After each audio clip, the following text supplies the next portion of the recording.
Selamat datang di channel Raja Peristiwa. Simak dan tonton peristiwa-peristiwa di belahan dunia yang wajib kamu ketahui. Jangan lupa subscribe, tekan tanda lonceng demi kelangsungan channel ini. Peristiwa tanggal 4 Maret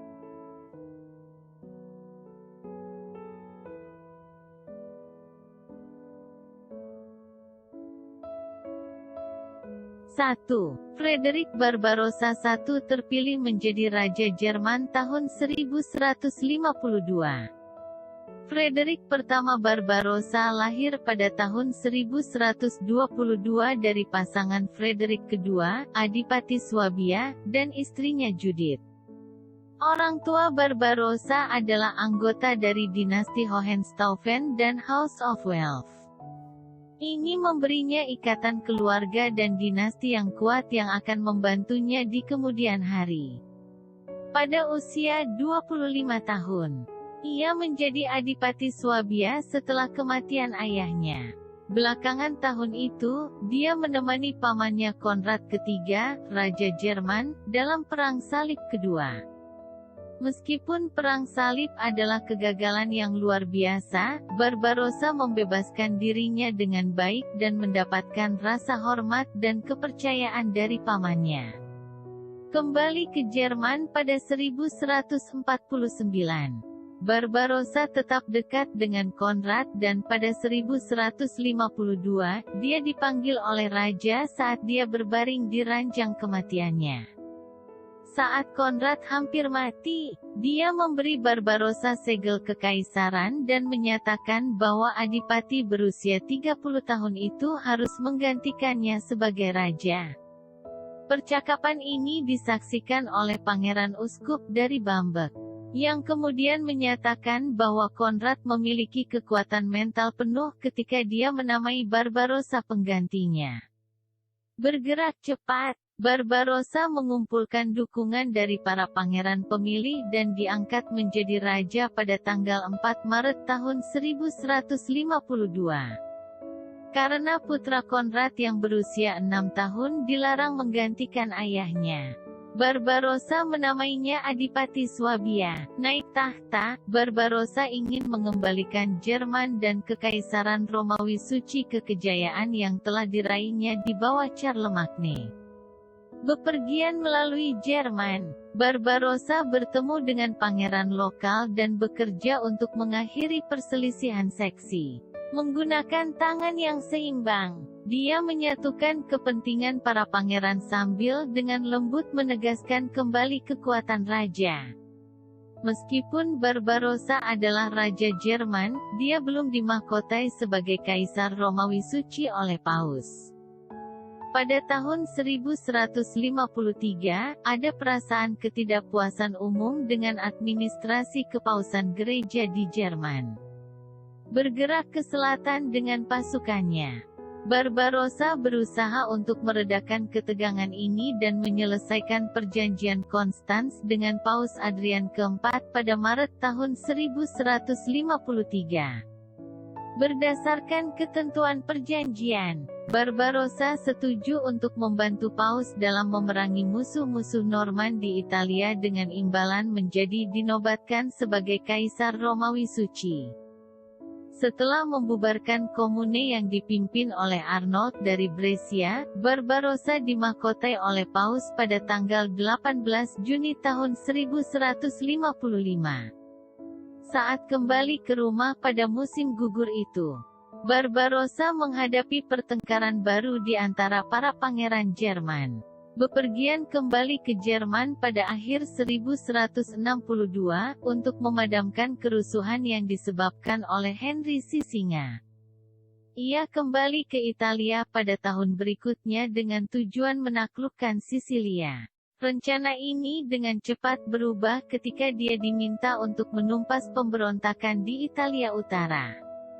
Pada tahun 1166, Barbarossa menyerang ke arah Roma dan memenangkan kemenangan yang menentukan di pertempuran Monteporzio.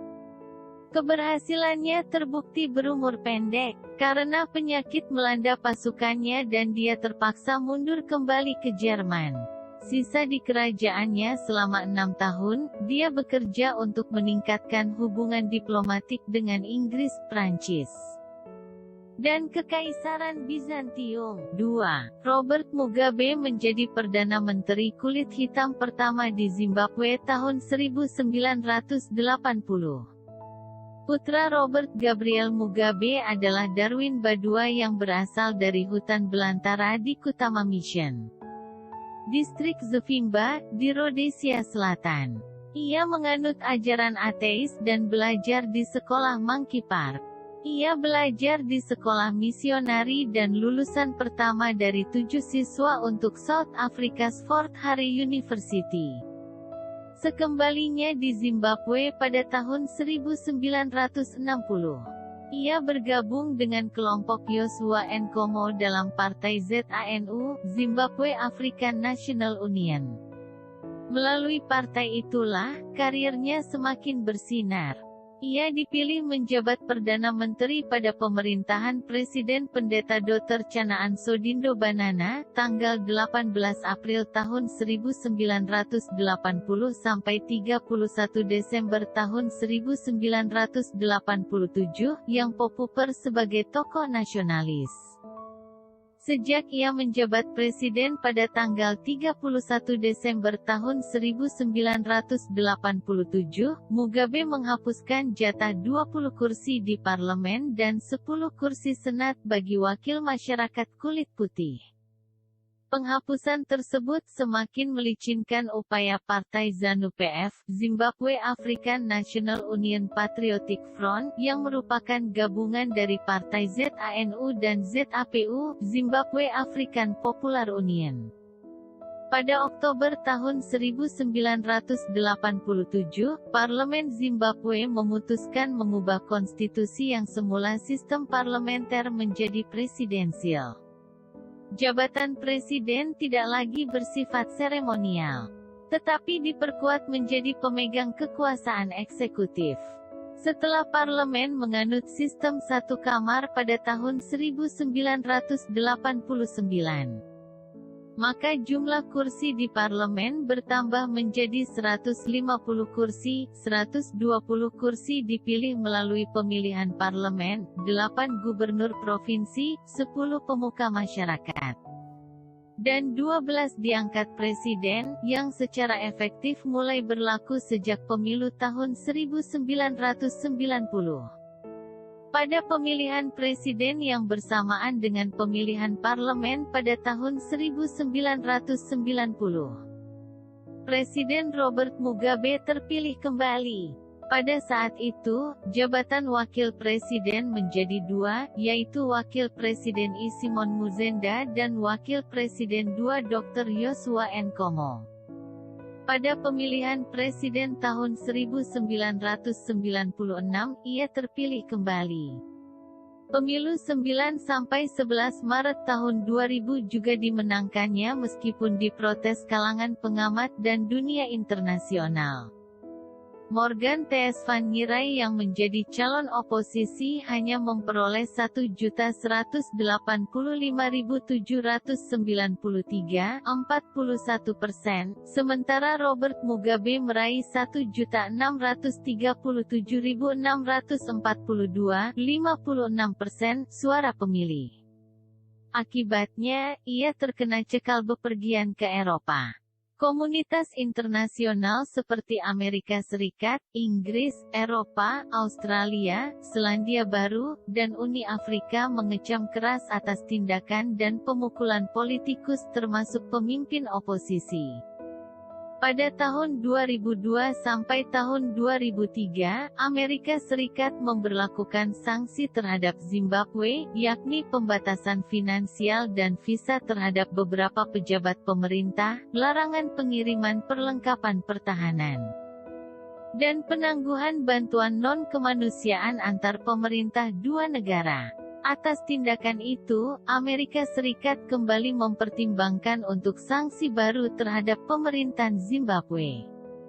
Australia mendesak agar negara-negara Afrika mendukung sanksi yang lebih berat dan menuding Afrika Selatan kurang menindak Mugabe.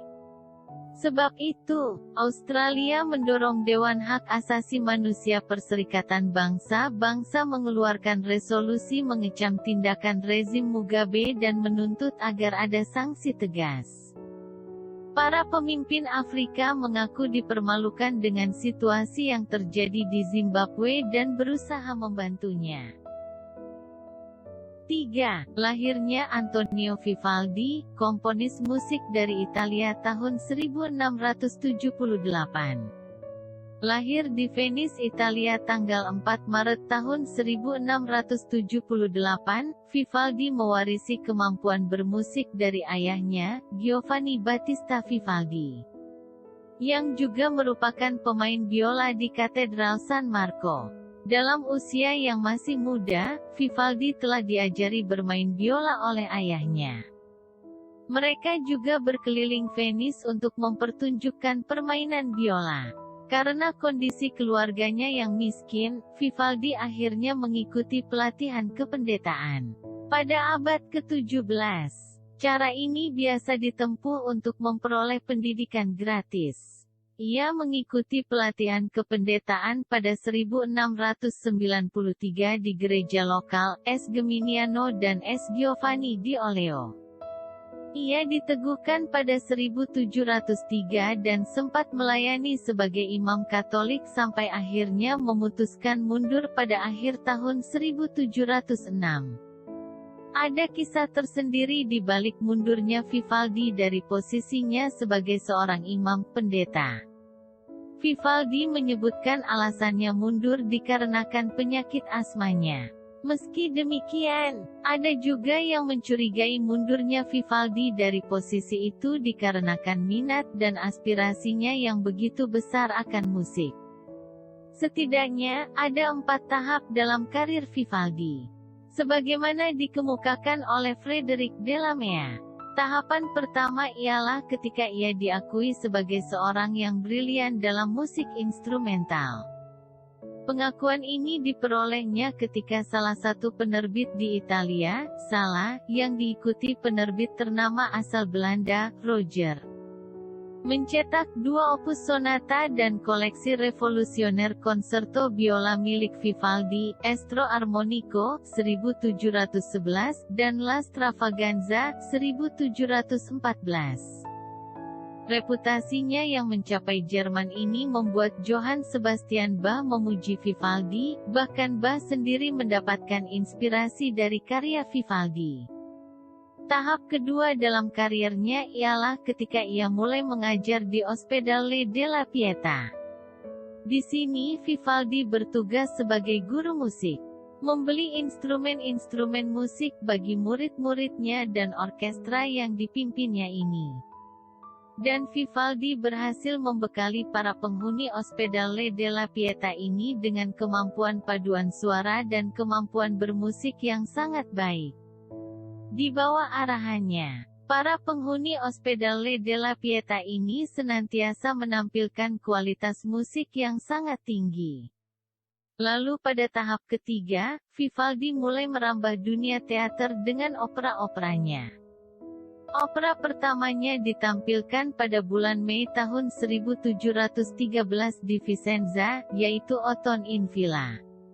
Disebutkan pula bahwa setelah pertunjukan ini, Vivaldi seperti menaklukkan teater-teater di Venice, mengambil alih teater San Angelo dan San Mois. Ia juga menulis Teuzon dan Tito Manlio pada 1719. Pada salah satu lembar partitur, tertulis musik oleh Vivaldi, dibuat dalam 5 hari.